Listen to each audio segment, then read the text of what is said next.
धर्मपुर नाम के गांव में बिरजू मजदूर रहता था। बिरजू बहुत गरीब था। वह दिन भर मजदूरी करता था। उसको दिन भर मजदूरी करने के बाद भी ज्यादा पैसे नहीं मिलते थे। बिरजू के अंदर एक गंदी आदत भी थी। वह बहुत ज्यादा बोलता था। वह हर बात का उल्टा ही मतलब निकालता था।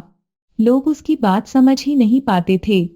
उसकी इसी आदत के कारण कोई उसे काम पर नहीं रखता था। एक दिन बिरजू अपने घर के बाहर अपने दोस्त के साथ एक पेड़ के नीचे बैठकर गप्पे लड़ा रहा था। अरे भाई, अब तुम्हें क्या बताऊं, 2 महीने हो गए हैं काम करे हुए, अपना पेट भी बड़ी मुश्किल से भर रहा हूं। अरे भाई बिरजू, क्यों नहीं मिल रहा काम? काम तो बहुत है। काम मिलते ही अच्छे से निपटाओगा उसको, देखो मिलता है कि नहीं काम। बिरजू और पड़ोसी की बात हो ही रही थी कि पास से सेठ निकलता है और बिरजू से कहता है, सुनो भाई, इधर आओ, कुछ काम था। हाँ बताओ बताओ सेठ जी, तुम्हें भी काम चाहिए क्या? अरे बिरजू, सीधा बोलना कब सीखोगे? मैं तो तुम्हें काम देने आया था।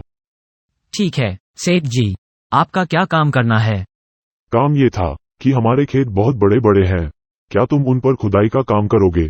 ए सेट कर देंगे, मगर मजदूरी क्या दोगे ये तो बता दो। जब काम सही होगा तो मजदूरी भी दे दूंगा। नहीं नहीं, पहले आप बता दो, आपका भरोसा नहीं है। गरीबों का खून चूस कर ही तो देखो कैसे थोद निकली हुई है। कल से काम पर आ जाना। काम होने के बाद तुम्हें तुम्हारे पैसे मिल जाएंगे। एक दिन की बात है, बिरजू खेत में खुदाई कर रहा होता है। खुदाई करते करते उसकी कुदाल एक चीज पर पड़ती है। उसे ऐसा लगता है जैसे जमीन के अंदर बहुत कीमती चीज हो। अरे काफी खोद दिया है, अब ये क्या लगा हाथ में? उसे ऐसा लगता है जैसे जमीन के अंदर बहुत कीमती चीज हो। उसने उस जगह खोदना शुरू किया। बहुत देर खोदने के बाद भी उस चीज का अंतिम भाग नहीं मिला। बहुत देर खुदाई करने के बाद एक बहुत बड़ी कढ़ाई जमीन से निकली। कढ़ाई इतनी बड़ी थी कि उसमें एक साथ 50 लोगों का खाना बन सकता था। बिरजू बहुत निराश हुआ। उसने सोचा, इतनी मेहनत करने के बाद भी ये कढ़ाई निकली। मेरे घर में तो मैं अकेला ही रहता हूँ, तो मैं इस कढ़ाई का क्या करूँगा? अरे भाई, तुमको क्या करना है मैं बता दूंगी। ये कौन बोला? अरे तुम्हें दिखता नहीं है क्या, मैं यही तो हूँ। अरे मेरे सामने आओगे तभी तो देखूंगा ना। अगर ऐसी बात करोगे तो जाओ, हम नहीं आते तुम्हारे सामने। अरे तुम नाराज भी होते हो, अजब प्राणी हो भाई। अगर हम प्राणी ना होते तो तुम धरती पर थोड़ी रहते, आसमान में उड़ा दिए जाते। अरे आना है तो आओ, नहीं तो हम चले।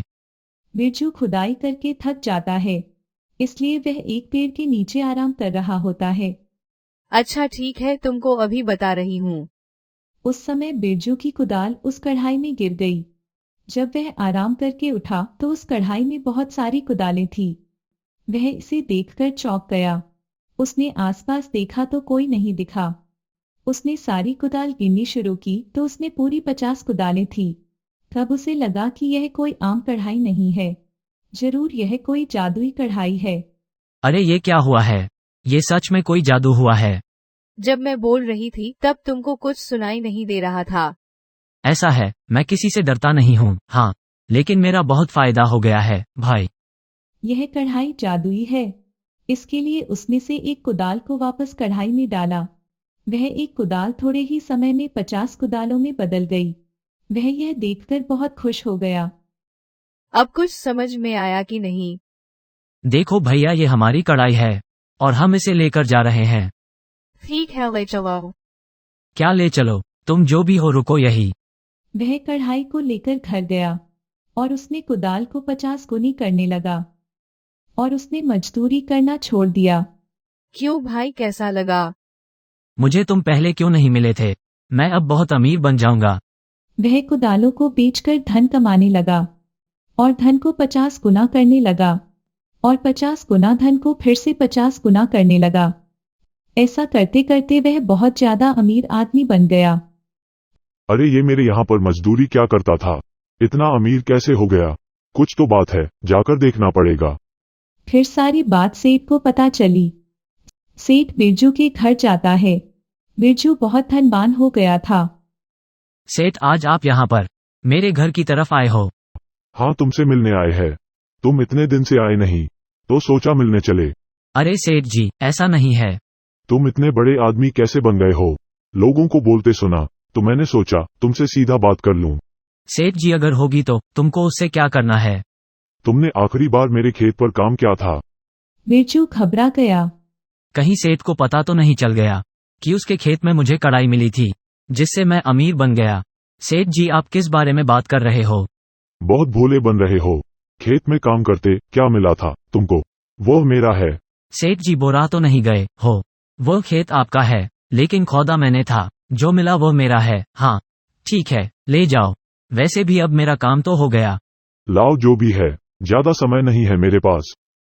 ठीक है, ले जाओ ये कढ़ाई। ठीक है, लाओ। आखिर में कढ़ाई बिरजू को देनी ही पड़ी।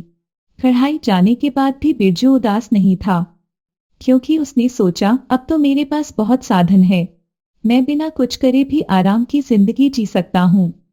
बिरजू ने कढ़ाई सेठ को दे दी। सेठ को देखते ही कढ़ाई उसकी और मुस्कुराती हुई बोली, मेरा नया मालिक कौन बनने आया है? सेठ को जब अचानक से आवाज आई तो सेठ घबरा कर बोला, ये कौन बोला? तुमको भी लगता है कम दिखता है? जब तुम सामने रहोगे तभी तो देखूंगा ना। पहले घर चलो, जब बताती हूँ। देखो, मैं डरता नहीं हूँ, फिर भी थोड़ा सा बता दो। पहले घर चलो, जब बताती हूँ। ठीक है। वह सेठ उस कढ़ाई को अपने घर ले गया और उसने अपने घर के सारे कीमती सामान उस कढ़ाई में डाले और वह भी 50 गुने हो गए। वह सेठ बहुत खुश हुआ और 50 गुना सोने को फिर से 50 गुना करने लगा और देखते ही देखते वह पूरे गांव का ही नहीं बल्कि अपने पूरे देश का सबसे अमीर आदमी बन गया।